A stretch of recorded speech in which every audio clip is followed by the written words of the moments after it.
Bom dia, boa tarde, boa noite. Eu não sei que horas você vai assistir a essa aula. Meu nome é Maria Carolina, eu sou professora de Língua Portuguesa e Redação do CF Regis Pacheco de Jiquié, Bahia. Estamos aqui com vocês para fazermos um aulão em Enem, algumas dicas envolvendo as áreas, Envolvendo a área de linguagens e as disciplinas de língua portuguesa e redação especificamente. Espero que você esteja bem, esteja com saúde. De antemão, eu estou aqui sem máscara, porque nós estamos em uma sala aberta, em uma sala ventilada e também para ficar mais acessível a pessoas que tenham algum tipo de dificuldade de acompanhar o nosso áudio e o nosso vídeo. Espero que você acompanhe com a gente assim, com bastante atenção. De antemão, eu quero dizer para vocês o seguinte: a prova do Enem na área de linguagens é uma prova temática e ela envolve tudo o que você sabe, tudo o que você já viu, tudo o que você já leu. Então, vamos aproveitar o que você tem de leitura e a gente vai ampliar um pouquinho as suas leituras agora. Vamos ver aqui a nossa próxima imagem. Bem, a nossa próxima imagem, ela mostra aqui para nós como foi o Enem de 2020 especificamente. Um Enem que foi mantido, em meio a uma pandemia, em meio ao nosso público de alunos da rede pública que estava sem aula presencial. Então, retrata um pouquinho o sistema de avaliação no Brasil como um todo, onde o professor está dizendo, para os alunos aqui, em suas diferentes características, para uma seleção justa, todos farão o mesmo exame, escalar aquela árvore. Essa, mais ou menos, é a pegada do que foi o Enem de 2020, o Enem de maior abstenção na história do Brasil. Então, a gente já vai começar pensando criticamente, Como é essa avaliação externa? Vamos ver mais um pouquinho adiante. Bem, sempre que os alunos, sempre que os candidatos fazem a prova de redação do Enem, Jô Soares, quando tinha o seu programa, ele sempre abriu o programa com as pérolas. O que são essas pérolas? Olha aí uma crítica, Pérola, no seu sentido literal, é algo muito valioso. É aquilo que a concha produz, Tem muito valor de mercado. Mas aqui está sendo atribuído um sentido irônico. Então, vamos ver aqui algumas pérolas que apareceram nas redações e, de antemão, eu quero dizer, não seja essa pessoa. O problema ainda é maior se tratando da camada de ozônio. Olha como de ozônio foi escrito, Na época de Cristo não haviam indústrias para poluir e assim mesmo haviam problemas sociais entre os povos. No país em que vivemos, os problemas se revelam. O que é de interesse de todos nem sempre interessa a ninguém. A natureza foi descoberta pelos homens há 500 anos atrás. Não preserve apenas o meio ambiente, mas sim todo ele. O maior problema da floresta Amazonas é o desmatamento dos peixes. Nos dias de hoje, a educação está muito precoce. Hoje em dia, a natureza não é mais aquela. Vamos mostrar que somos semelhantemente iguais. Precisamos agir de maneira inesperável. Na Amazonas, está sendo a maior derrubagem e extração de madeira do Brasil. Vamos deixar de sermos egoístas e pensarmos um pouco mais em nós. Por isso eu luto para atingir os meus obstáculos. O fenômeno El Niño deve ser patrocinado pela Nestlé, A conscientização é um fato esperançoso para o território mundial. O ser humano, no mesmo tempo que constrói, também destrói, pois nós temos que nos unir para realizar parcerias. Para além da risada, vamos pensar um pouquinho por que a gente está trazendo aqui esses exceitos de texto como pérolas, Então, a gente vê aqui a questão ortográfica, que faz parte da competência 1, e a gente precisa ficar muito atento à questão ortográfica, à acentuação, porque você pode perder pontos que são valiosos se você não cumpre bem a sua competência 1. Mais para frente a gente vai ver o que é competência e habilidade da redação Enem. Vamos lá. E aqui a gente vê, né, um tweet que é um gênero textual, né, hospedado na plataforma Twitter, e Fernanda disse sim. Sabe aquele textão que você ignorou? Ele cresceu e virou redação do Enem. Será? Vamos ver. O que é competência? Para você fazer a redação do Enem, você vai ser avaliado no domínio de 5 competências. Cada competência dessa vale de 0 a 200 pontos. Então, perceba, o Enem é a única avaliação que exige do candidato uma proposta de intervenção. Essa é a competência 5. Uma das competências que eu considero mais complexas. Vamos pensar aqui, vou passar para vocês rapidamente quais são as competências. Na competência 1, você precisa demonstrar domínio. Olha a palavra domínio. Você é um candidato, você é um aluno que já concluiu o ensino médio. Então, espera-se de você, enquanto candidato, domínio da modalidade escrita formal da língua portuguesa. Então, cuidado com termos vagos, cuidado com gírias, cuidado com a informalidade que muitas vezes a gente pode trazer da oralidade. Na competência 2, além de compreender a proposta de redação e aplicar conceitos das várias áreas de conhecimento para desenvolver o tema, você tem que estar dentro dos limites estruturais do texto, dissertativo, argumentativo e em prosa. Olha quanta coisa a gente tem aí na competência 2. Compreender a proposta de redação. Então, se atenha ao tema. Qual é o tema? O que é que eu vou desenvolver? Depois, você vai aplicar conceitos das várias áreas de conhecimento. E aqui você pode trazer exemplos de séries que você assiste, de uma letra de música. Muitos pensadores, muitos filósofos, né, são usados aí na competência 2. Acho que a gente não vai precisar fechar, porque estamos na escola, né? Todo mundo sabe a estrutura da escola. Mas se atenha à tipologia textual. O que é isso? Gênero é redação. Qual é a tipologia? O que é que eu vou colocar dentro dessa redação? A tipologia dissertativo-argumentativo. O que é dissertar? Pegue a palavra argumentativo, né? Coloque na sua cabeça que você vai precisar defender alguns argumentos.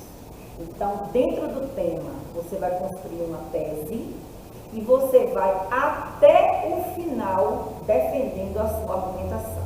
Quanto mais você exemplificar, quanto mais argumentos com profundidade você puder colocar no seu texto, melhor.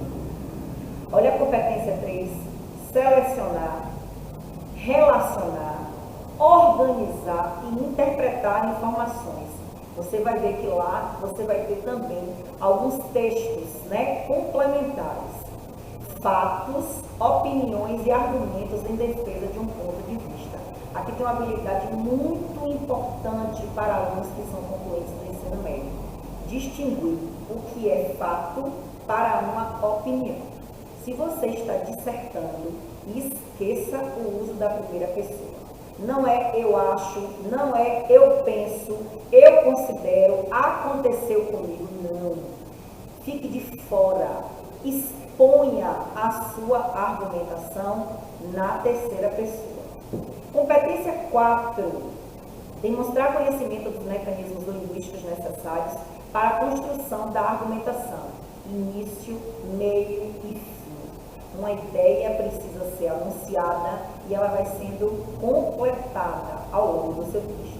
E aqui é o nosso maior desafio, que é propor uma intervenção para o problema abordado que respeite os direitos humanos.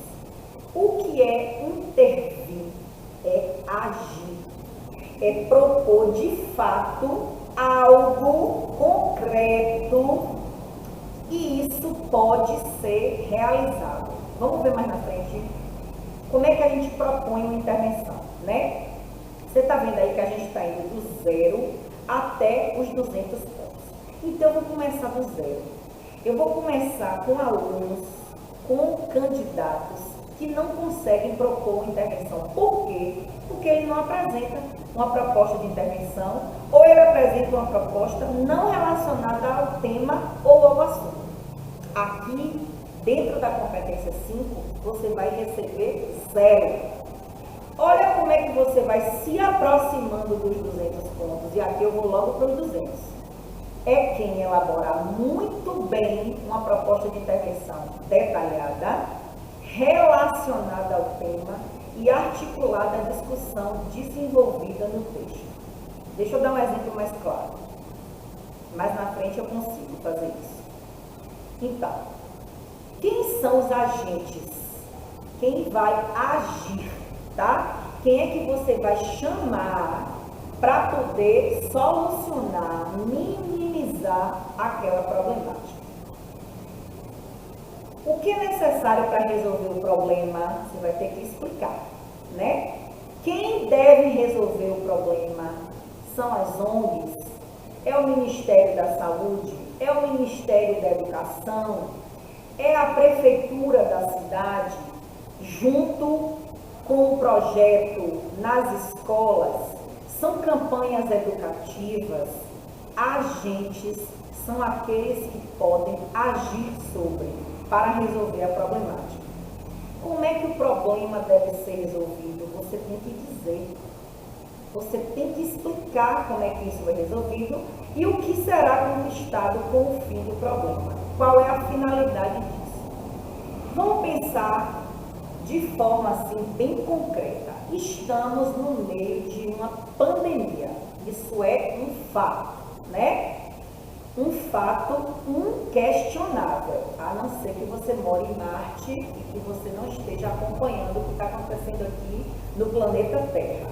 Que não é o nosso caso, né? Eu espero. A pandemia é um fato, ela exige de nós, ela exigiu de nós várias ações. Ela exigiu que a gente se reeducasse para podermos compartilhar espaços coletivos. Ela exigiu que a gente se afastasse de pessoas enquanto a gente ainda não estava vacinado. Ela exigiu que a gente aprendesse a usar máscara e ela vem exigindo que a gente se vacine. Então, dentro de um fato, nós temos várias ações. Quem é que pode me ajudar a fazer com que essas ações sejam colocadas em prática? Então, a gente tem aí campanhas educativas. Essas campanhas educativas, elas são, né, diretamente ligadas a quem? A qual órgão? Ministério da Saúde. Então, o Ministério da Saúde, nesse momento, ele é um agente. Quando ele lança uma campanha educativa, é um meio para resolver a problemática. Tente dizer, na sua intervenção, na conclusão do seu texto, como é que o problema vai ser resolvido. De forma mais explicadinha possível, tá? Vamos lá. Bem, e aqui a gente tem, né, alguns agentes, governo, ONGs, mídias, instituições, família, escola, sociedade. Aí eu quero perguntar para você o seguinte: como é que está o seu capital cultural? O que é que você está lendo, ouvindo, vendo, assiste jornal? Eu sei que a gente ama estar em rede social. A gente ama ficar no WhatsApp, a gente ama postar foto no Instagram. Todas essas plataformas podem e devem ser usadas para fins pedagógicos. Aqui eu trago uma imagem que, para quem é fã, já captou o que é. Eu considero uma das melhores personagens da série Game of Thrones, né? Que é a rainha Cersei. E ela está fazendo aqui uma das cenas que foi muito emblemática na série, que é a Caminhada da Vergonha. Eu posso estar falando agora diretamente e de forma muito clara para quem pegou a visão, para quem acompanha, para quem é fã da série, para quem sabe o que é Game of Thrones, e posso estar falando grego.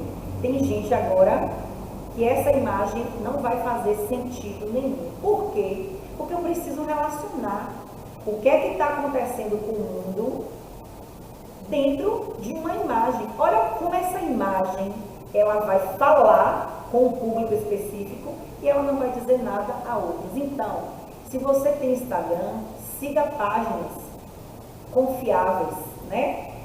Se você não curte assistir jornal, segue um jornal impresso. Dá uma olhada como aquela manchete ela pode estar sendo anunciada de forma tendenciosa. Começa a direcionar o teu olhar na própria plataforma de rede social para um olhar mais crítico sobre o mundo. Séries nos dão elementos riquíssimos para a gente questionar a realidade. É um material de ficção, mas coloca a gente dentro de um universo lúdico, né? Você passa horas maratonando uma série e você, às vezes, não consegue passar minutos assistindo uma aula. Use tudo em seu favor. O Enem exige um candidato que esteja atento ao mundo. Então, se eu estou falando de pandemia, se eu estou falando de ações dentro da pandemia, eu estou falando para todo mundo. Quem acha que não se importa, não quer acompanhar nada, né? Parabéns para você. Continue vivendo na sua bolha, na sua ilusão. Mas você está sendo avaliado externamente. E o seu avaliador quer saber, você tem o que para me dizer? Você vai me dizer isso de que forma? Porque apontar problemas é maravilhoso. Como é que você vai agora propor uma intervenção para esse problema? Né? Então, para quem não conhece Game of Thrones, olha aí, uma série maravilhosa para você assistir.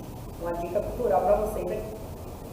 A gente já viu, né, que dentro de cada competência tem uma escala de pontuação. Então, tente se aproximar ao máximo dessa competência para você garantir uma notona, de preferência nota 1000.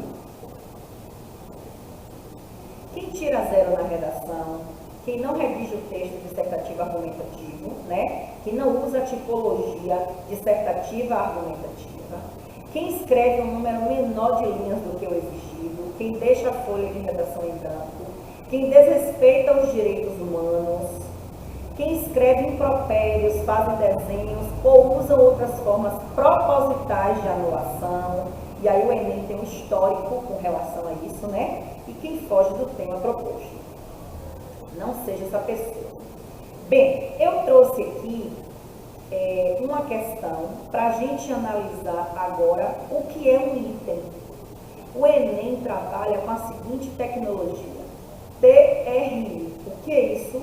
Teoria de resposta ao item. O que é que o Enem verifica? Ele verifica os seus acertos. O que você domina. Quais habilidades de leitura, de compreensão leitora você tem? Está em você. Foi consolidado no seu período de escola, né? O tempo que você ficou na escola, você aumentou a sua leitura, a sua visão crítica do mundo, amadureceu para estudar, porque assim, eu estou te dando aqui uma porcentagem, né? É uma aula, né, que vai ficar gravada, você pode reassistir, mas é o mínimo perto do que você precisa fazer por você. Então, tem como fazer o Enem sem ler o texto? Não tem. E se alguém te disse isso, é algo muito irresponsável de dizer, porque nós estamos na área de linguagens. Eu sei que você vai estar nervoso, então eu te aconselho, faça primeiro a sua redação. Fez a sua redação, venha para os itens. Faltando mais ou menos uma hora de prova, passe sua redação a limpo e vá para o gabarito. Tranquilo, equilibrado, é fácil falar, sei. Vale a sua entrada na universidade, o que é muita coisa, sim. Então, vamos aproveitar esse momento. Vamos aproveitar enquanto a gente tem, né, esse momento. Essa questão eu escolhi porque ela foi uma questão muito polêmica, né? Quem não entende de educação, quem não está no ambiente da escola, fez vídeos e criticou essa questão sem ao menos fazer a leitura atenta dela. Porque o que é que a gente vai analisar? Vamos ver do que é que a questão trata. Abre aspas. Aquenda o Pajubá. Conheça o dialeto secreto utilizado por gays e travestis. Com origem no Iorubá, linguagem foi adotada por travestis e ganhou a comunidade. Nhainha Mapô, não faça a louca e pague meu aqué. Deixe de eque, senão eu puxo teu picumã. Entendeu as palavras desta frase? Se sim, é porque você manja alguma coisa de Pajubá, o dialeto secreto dos gays e travestis. Adepto do uso das expressões, mesmo nos ambientes mais formais, um advogado afirma: é claro que eu não vou falar com meus colegas de trabalho, eu falo de aqué o tempo inteiro, brinca. A gente tem que ter cuidado de falar outras palavras, porque hoje o pessoal já entende, né? Tá na internet, tem até dicionário, comenta. O dicionário a que ele se refere é o Aurélia, a Dicionária da Língua Afiada, lançado no ano de 2006 e escrito pelo jornalista Ângelo Vippe e por Fred Leme. Na obra, há mais de 1.300 verbetes revelando o significado das palavras do Pajubá. Não se sabe ao certo quando essa linguagem surgiu, mas sabe-se que há claramente uma relação entre o Pajubá e a cultura africana, numa postura iniciada ainda na época do Brasil colonial. O que é que o item pede? Da perspectiva do usuário, olha essa vírgula aí, ela está isolando o que é que eu quero da questão. O Pajubá ganha status de dialeto, caracterizando-se como elemento de patrimônio linguístico, especialmente povo. Então, por que o Pajubá, que a gente viu aí, expressões, né, desse dialeto aí, entre aspas, durante o texto, ele ganha o status de dialeto? Isso foi dito no texto, já ali no nosso terceiro parágrafo. Existe um dicionário. Esses verbetes, que são mais de 1.300, estão ali consolidados nesse material. É o que garante que essa forma de comunicação de um grupo diverso, né? Porque a língua é viva e a língua acompanha o tempo e a língua muda de acordo com os usuários. Letra A. Ter mais de 1.000 palavras conhecidas, é por isso que Pajubá é um dialeto. B. Porque tem palavras diferentes de uma linguagem secreta. C. Porque foi consolidado por objetos formais de registro. D. Porque é utilizado por advogados em situações formais. Ou E. Porque é comum em conversas no ambiente de trabalho. Alternativa C. Porque foi dito lá, ó, o dicionário a que ele se refere é o Aurélia, a Dicionária da Língua Afiada, lançada no ano de 2006 e escrito pelo jornalista Parará. Você não precisa ser gay, você não precisa ser travesti, mas você precisa entender que a gente está falando de variedade linguística. É uma habilidade. É isso que a questão está pedindo para a gente reconhecer. Por que ele ganha status de dialeto? Porque ele está lá, registrado no dicionário. Então vamos. Gravando. Bem, nossa próxima questão ela é tirada do livro Amora, né? Onde a gente tem aí, Vó, a senhora é lésbica. Vamos ver um excerto desse texto. Vó Clarissa deixou cair os talheres no prato, fazendo a porcelana estalar. Joaquim, meu primo, continuava com o queixo suspenso, batendo com o garfo nos lábios, esperando a resposta. Beatriz ecoou a palavra com uma pergunta. O que é lésbica? Eu fiquei muda. A narrativa é em primeira pessoa. Então, a gente já viu aqui Vó Clarissa, Joaquim e Beatriz, os outros personagens na cena narrada. Joaquim sabia sobre mim e me entregaria para a avó e, mais tarde, para toda a família. Senti um calor letal subir pelo meu pescoço e me doer atrás das orelhas. Previ a cena. Vó, a senhora é lésbica? Porque a Joana é. Então, quem é o eu? Fiquei muda, Joana, né? A vergonha estava na minha cara e me denunciava antes mesmo da delação. Apertei os olhos e contraí o peito esperando o tiro. Pensei na naturalidade com que Thaís e eu levávamos a nossa história. Pensei na minha insegurança de contar isso à minha família. Pensei em todos os colegas e professores que já sabiam. Fechei os olhos e vi a boca da minha avó e a boca da tia Carolina se tocando, apesar de todos os impedimentos. Eu quis saber mais, eu quis saber tudo, mas não consegui perguntar. Então aqui a gente tem um texto literário, um texto narrado em primeira pessoa, uma tensão na cena, né? A situação narrada revela uma tensão fundamentada na perspectiva de quem? Letra A. Conflito com os interesses de poder. Será que a gente conseguiu ver interesse de poder nessa narrativa? B. Silêncio em nome do equilíbrio familiar. C. Medo instaurado pelas ameaças de punição. A gente pode até ter sentido um certo medo, mas ainda não houve, né? Em nenhum momento aqui ameaça de punição. Choque imposto pela distância entre as gerações, entre uma avó e uma neta. Será que a gente conseguiu ver aqui uma perspectiva de choque? É apego aos protocolos de conduta segundo os gêneros. Então, a alternativa, o clima de tensão está todo no silêncio. E Joana ainda diz, né? Eu fiquei muda. Joaquim sabia sobre mim e me entregaria para a avó. Silêncio em nome do equilíbrio familiar. A gente tem uma cena aqui, provavelmente no almoço, né? Já que ele está aí com o garfo nos lábios, esperando a resposta. Joaquim, que é o primo, faz uma provocação, Joana fica tensa na hora, né? Então, quem quiser conhecer mais dessa história, está no livro Amor. Vamos lá.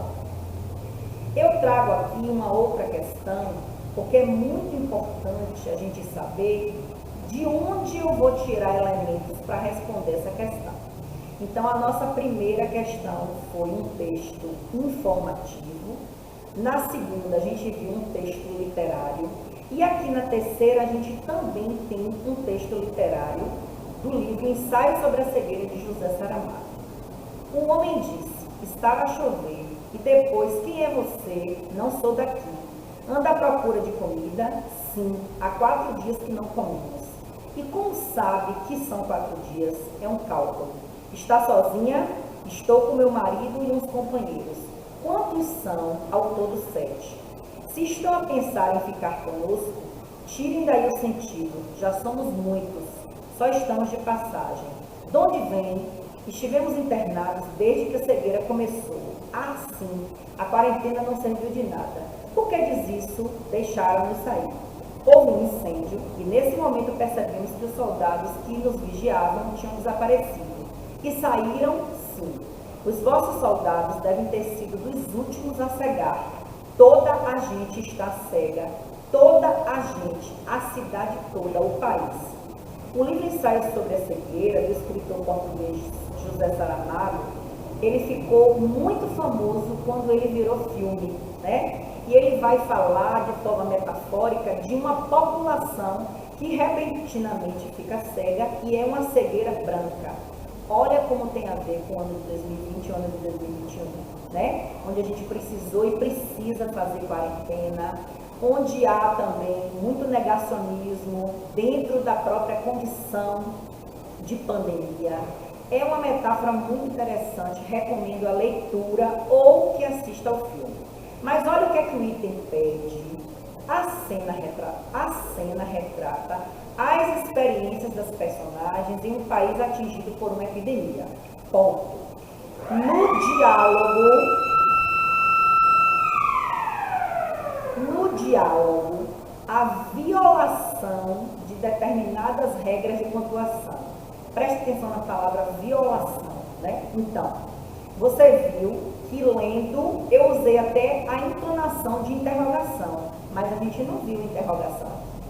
Então, a violação dessas regras, letra A, revela uma incompatibilidade entre o sistema de pontuação convencional e a produção do gênero romance. B, provoca uma leitura equivocada das frases interrogativas e prejudica a verossimilhança. C, singulariza o estilo do autor e auxilia na representação do ambiente caótico. D, representa uma exceção às regras do sistema de pontuação canônica. E, colabora para a construção de identidade do narrador pouco escolarizado. A gente tem aqui um ambiente caótico, né? Mas é necessário conhecer uma particularidade da escrita de Saramago, que é ou a ausência de pontuação, ou como a gente está vendo aqui, né? Esse uso, ele é um uso intencional, ele não é um erro. Então, a alternativa C singulariza o estilo do autor e auxilia na representação do ambiente caótico. É por isso que a regra de pontuação ela foi violada. Ela foi violada de forma intencional. Não sei quem é Saramago, li aqui, fiquei confuso. Eu só tenho 3 minutos para responder cada item. Calma. Respira e confia, mas amplie o seu horizonte de leitura. Então, se você não conhecia quem era Saramago, vale a pena. O Ensaio sobre a Cegueira é uma obra maravilhosa. Vamos para a próxima. O exame propaganda, do Enem 2017. O exame dos textos e mensagens de propaganda revela que ela apresenta posições parciais que refletem apenas o pensamento de uma minoria, como se exprimissem, em vez disso, a convicção de uma população. Olha a manipulação, né? Trata-se, no fundo, de convencer o ouvinte ou leitor de que, em termos de opinião, está fora do caminho certo e de induzi-lo a aderir às teses que lhe são apresentadas por um mecanismo bem conhecido da psicologia social, o do conformismo induzido por pressões do grupo sobre um indivíduo isolado. Um grupo impondo, né, a opinião de uma minoria para uma maioria. O título desse texto é Dicionário de Política, né? Ele foi publicado aí lá na UNB em 98. De acordo com o texto, não é o que você pensa, não é o que você acha, é o que foi dito, é o que está posto no texto. As estratégias argumentativas e o uso da linguagem na produção da propaganda favorecem a... Se você achou que é insuficiente o que você leu, volte para o texto, leia o texto de novo. A. Reflexão da sociedade sobre os produtos anunciados. B. Difusão do pensamento e das preferências das grandes massas. Foi isso que foi dito no texto. C. Imposição das ideias e posições de grupos específicos. D. Decisão consciente do consumidor a respeito de sua compra. E. Identificação dos interesses do responsável pelo produto divulgado. Olha como isso foi dito lá, ó. Refletem apenas o pensamento de uma minoria. Imposição das ideias e posições de grupos específicos. Alternativa C. Repare que são textos pequenos, né? Induzindo você para uma leitura mais dinâmica, mas se sentir dúvida, volte no texto, ok? Deixa eu ver se tem mais uma. Acho que essa. Ok. Aqui eu só preciso deixar claro para você o seguinte: cada item desse corresponde a uma habilidade específica. Subentende-se que é algo que você já domina, tá? Então, para responder aquele item, qual é a habilidade envolvida nele? A questão abrange a habilidade 23 da área de linguagem. Que habilidade é essa? Inferir em um texto quais são os objetivos objetivos de seu produtor e quem é seu público-alvo, pela análise dos procedimentos argumentativos utilizados. Então, quais são os objetivos do produtor, quem é seu público-alvo? Vamos lembrar da propaganda da Tang? Tang é aquele suquinho em pó, né? Um suquinho em pó que a gente está cansado de saber que é 100% artificial, não é isso? Mas Tang vende como o quê? Primeiro, ele é barato, né? Ele é prático, mas tem uma campanha publicitária pesada em cima daquele produto, tentando convencer você. Então você vai ver lá que ele tem adição de zinco, adição de cálcio em um pó artificial. Como é que a propaganda vende isso? A família está sentada já na mesa, né? O pratinho ali já está todo posto e mamãe está lá num plano, né? A parte fazendo tangue, sorridente, e mamãe traz o tangue para aquela família que toma o tangue como se fosse um suco de laranja super saudável. Olha aí, qual é a minha percepção crítica sobre aquilo?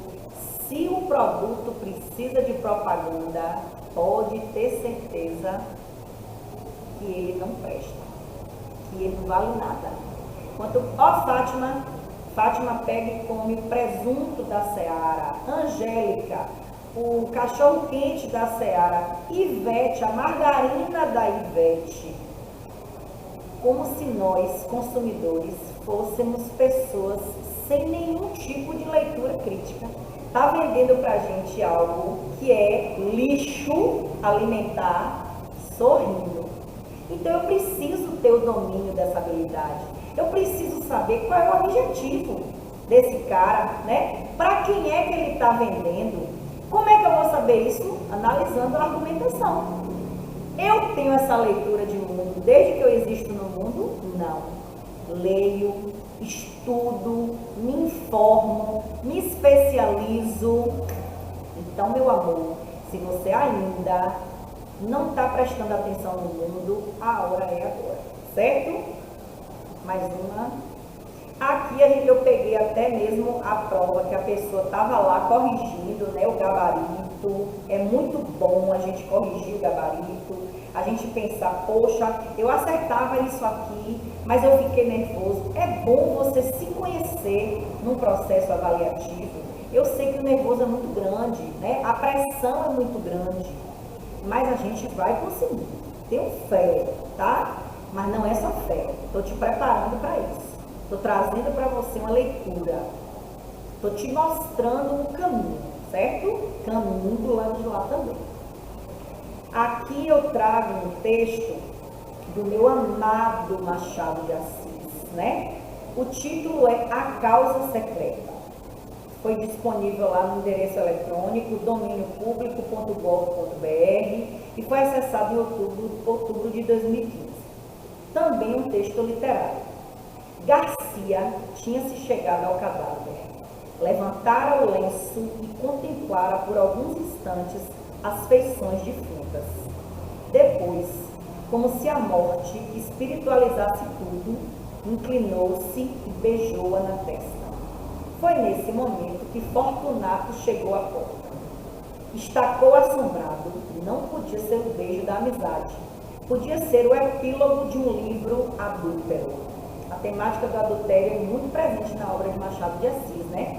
Principalmente no seu livro que ficou maior do que ele, que é Dom Casmurro, onde várias pesquisas, né, já foram feitas para saber se Capitu traiu ou não Bentinho. Um dos meus livros preferidos, diga-se de passagem. Entretanto, Garcia inclinou-se ainda mais para beijar outra vez o cadáver, mas então não pôde mais. O beijo rebentou em soluços e os olhos não puderam conter as lágrimas que vieram em borbotões, lágrimas de amor calado e irremediável desespero. Fortunato, à porta onde ficara, saboreou aquilo, ó que expressão, que já nos dá uma dica importante, tranquilo, essa explosão de dor moral que foi longa, muito longa, a outra deliciosamente longa. Então, Fortunato está assistindo uma cena. No fragmento, o narrador adota um ponto de vista que acompanha a perspectiva de Fortunato. É nisso que eu vou me basear. Qual é a perspectiva de Fortunato? O que singulariza esse procedimento narrativo é o registro letra A, da indignação face à suspeita do adultério da esposa. Então, ele está indignado, a gente conseguiu ver aqui indignação. B, tristeza compartilhada pela perda da mulher amada. Fortunato está triste. C, espanto diante da demonstração de afeto de Garcia. No primeiro parágrafo ele até ficou um pouco espantado, né? D, prazer. Onde é que eu vi prazer? Saboreou tranquilo, deliciosamente longa. Prazer da personagem em relação ao sofrimento alheio é superação do ciúme pela comoção decorrente da morte. O candidato acertou. Tá vendo que ele botou o Czinho dele aí, ó? Fortunato se deleita com a cena. Onde é que eu vi isso? No texto. Não é o que eu acho, não é o que eu penso, é o que o texto me diz. Mais uma. E aí você pode estar se fazendo essa pergunta. Qual é o tema deste ano? Não sei, não quero saber. Não trabalho com bola de cristal. Eu trabalho com ampliação da sua competência leitora. Eu te dou repertório de escrita, eu te dou material de leitura, eu compartilho dica com você, mas eu não trabalho na perspectiva do que muitos cursinhos trabalham, né? Esquemas, desenvolver temas, não. Nós estamos falando de escola de ensino médio. Então, os alunos ainda não concluíram o ensino médio. A gente está trabalhando na perspectiva da sua ampliação da compreensão leitora, para que você produza uma redação nota 1000. Mais um. Leia, leia, leia o mundo. Leia. Para além do que você já lê. Leitura crítica é direito. Já deu certo. Confie em você. Recorra à sua professora, ao seu professor, à sua escola, à biblioteca da tua cidade, o acervo de internet gratuito, ele é enorme e um bom Enem para você.